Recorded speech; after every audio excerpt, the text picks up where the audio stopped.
फुंबिलिनि जोबोद गोजोननाय जोंनि साफ्रोमबो UPPL हान्जानि मावथि आरो दैदेनगिरि बिथांमोननिसिम UPPL नि मिरु आफाद आरो बिनिनो आफादगिरि बिना गयारी मानगोनां बिथां जोङो 17 बोसोर BPF नि सासन खालाव जेरैबादि जोङो बन्चित जाबोबाय मोननांगौ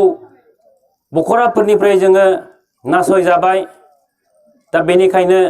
दिनै साफ्रोमबो रायजो राजाफोरा गोसोआव मोनसे गाबखांनाय फैदों जे जोङो जुदि 17 बोसोर बे रोखोम बन्चित जानानै थाबायब्ला अब्ला फैगौ समफोराव जों जाहाथे रावबो सासेबो सुबुङा बेबादि बन्चित जानानै दाथानांथों आरो बयनिबो जिबनाव मोनसे सोलायनाय फैथों आरो बे सोलायनाया जोंनि गथ' गथायफोरनि जिबनाव जाहाथे गिदिर मोनसे जौगानाय लामा दिहुननो हायथों बेखौ आसा खालामदों दिनैनि बे गोथार हाबाफारिखौ मावफुंनो आवगायनाय जाबाय गोजोन्थों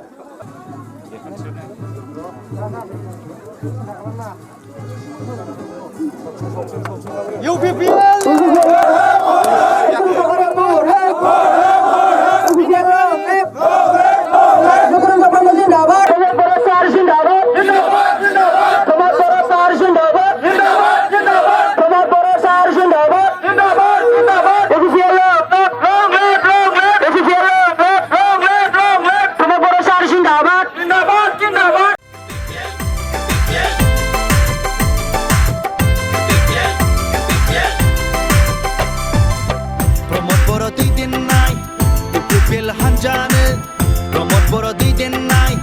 UPPL हान्जानो गोजोन सान्थि खौसेथिनि गोसो गोरबो अननाय होनानै ट्रेक्टरनि सावगारियाव थोजासे भट होना देरहाहोदिनि मोनफ्रोमबो समस्तिनि रायजो राजाफोर प्रमोद बर' दैदेननाय UPPL हान्जानो प्रमोद बर' दैदेननाय UPPL हान्जानो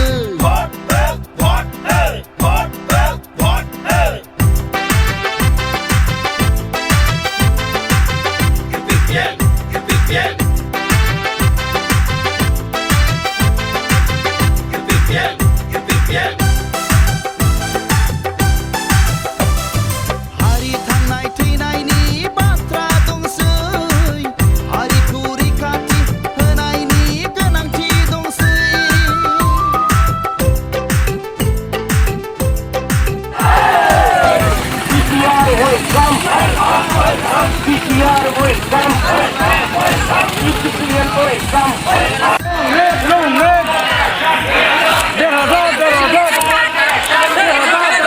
दतमा समस्तिनि जे पदयात्रा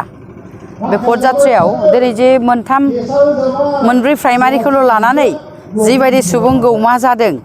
माने जोबोद बाख्नायथाव आरो जों बिदि प्राइमारि मोनथाम मोनब्रैयावनो जुदि बेखिनि सुबुं जायोब्ला माने दतमा समस्तिया 100% देरहाबाय होननानै जोङो डिक्लेयार खालामबाबो गोरोन्थि जानाय नङा।